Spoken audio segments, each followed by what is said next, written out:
Israel का बच्चा, बाप मरने लगा, अहलिया से कह के गया तू प्रेग्नेंट है, हामिला है, जब बच्चा पैदा हो इसे अल्लाह के दीन का तालिब इल्म बना दे रहा। बाप मर गया, बाप कब्र के अंदर चला गया, बेटा पैदा हुआ, बड़ा हुआ, माँ ने उंगली पकड़ी, उस वक्त के आलिम के पास लेके गई, इसे पढ़ाओ। मेरे शौहर ने कहा था कि ऐसे दीन का तालिब इल्म बनाना है। उसने पढ़ाया अपनी उस इब्रानी जबान में, जब अल्लाह का नाम लिया बिस्मिल्लाह, उस वक्त के हिसाब से जबान के एतबार से पढ़ाई। रब्बे कायनात ने अर्श से ऐलान कर दिया, फरिश्तों जी रब्बे कायनात फरमाया जाओ फला कब्र वाले से अजाब दूर कर दो, फला कब्र वाले को राहत और सुकून अता करो, उससे अजाब को खत्म कर दो।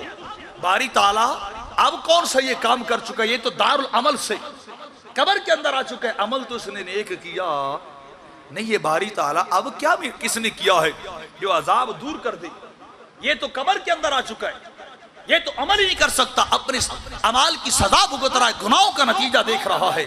रब्बे कायनात ने फरमाया मैं जानता हूं ये तो गुनाहगार था, पर इसका बेटा मुझे कब्र के ऊपर जमीन के ऊपर बैठ के कभी रहमान कहता है, कभी रहीम कहता है।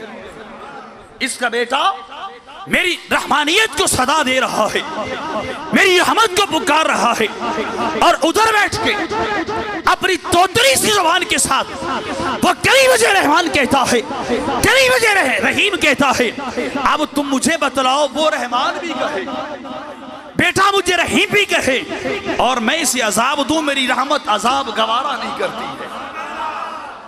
जाओ बेटे के पढ़ने की वजह से, इसकी नसीहत वसीयत की वजह से वो बेटा रहमान और रहीम पढ़ रहा है, इस बाप की कब्र से अजाब दूर कर दो।